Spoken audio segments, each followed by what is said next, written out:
అందరికీ నమస్కారం.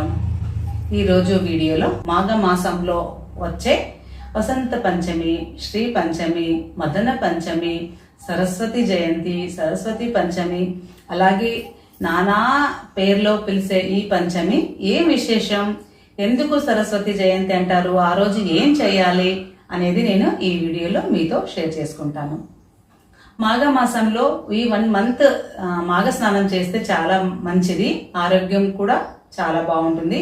అది ఎలా చేయాలన్నది ఆల్రెడీ ఒక వీడియో చేసి అప్లోడ్ చేశాను. ఆ వీడియోలో నా వీడియోలోకి వెళ్ళి మీరు చూడొచ్చు. తర్వాత ఇప్పుడు ఇంకా రథ సప్తమి వస్తుంది ఇదే మాఘ మాసంలో, అది ఎలా చేయాలన్నది నెక్స్ట్ వీడియోలో షేర్ చేసుకుంటాను. ఈ రోజు వసంత పంచమి. మేము లాస్ట్ ఇయర్ ఇదే రోజు మా కుశలకి అక్షరాభ్యాసం చేయించాము. అది ఎలా చేసాము ఇంట్లోనే అనేది నేను ఒక వీడియో చేశాను, అదిను అప్లోడ్ చేశాను. ఆ వీడియోలోకి వెళ్ళి మీరు చూడొచ్చు.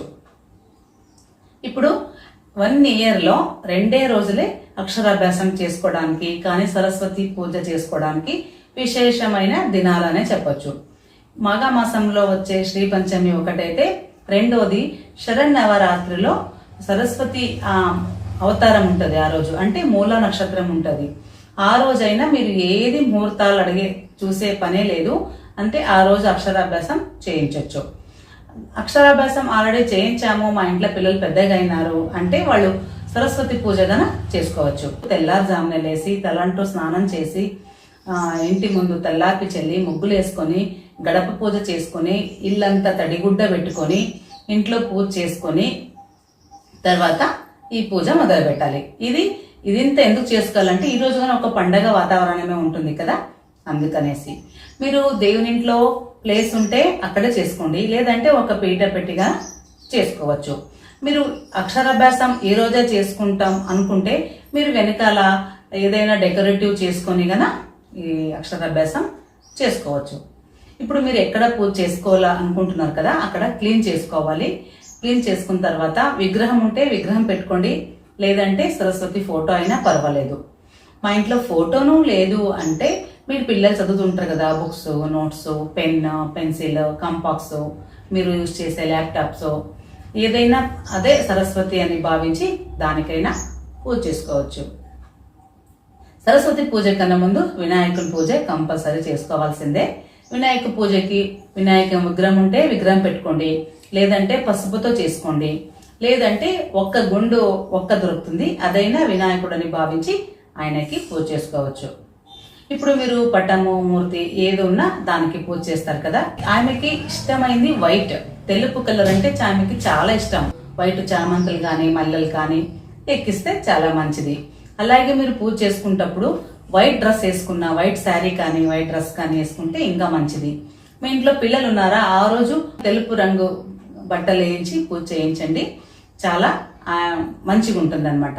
ఇప్పుడు తెలుపు లేదు అంటే నెక్స్ట్ మీరు ఎల్లో కలర్, పసుపు కలర్ అంటాం కదా, అదైనా మీరు యూజ్ చేయొచ్చు. పసుపు కలర్ పూలు కానీ పసుపు కలర్ డ్రెస్ కానీ వేసుకోవచ్చు.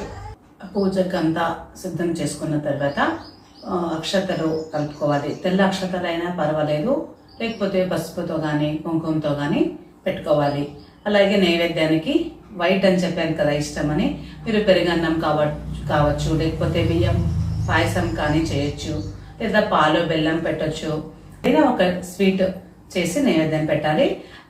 దాని జతకి పండ్లు పెట్టాలి. 2 అయినా సరే 5 అయినా సరే, మీకు ఎన్ని తేవాడాలి అనుకూలం ఉంటే అన్ని తెచ్చి పళ్ళు పెట్టి పూజ చేసుకోవాలి. అక్షరాభ్యాసం చేస్తుంటారు మీరు అనుకుంటే ఒక ప్లేట్లో బియ్యం రాసి పక్కన పెట్టుకోవాలి.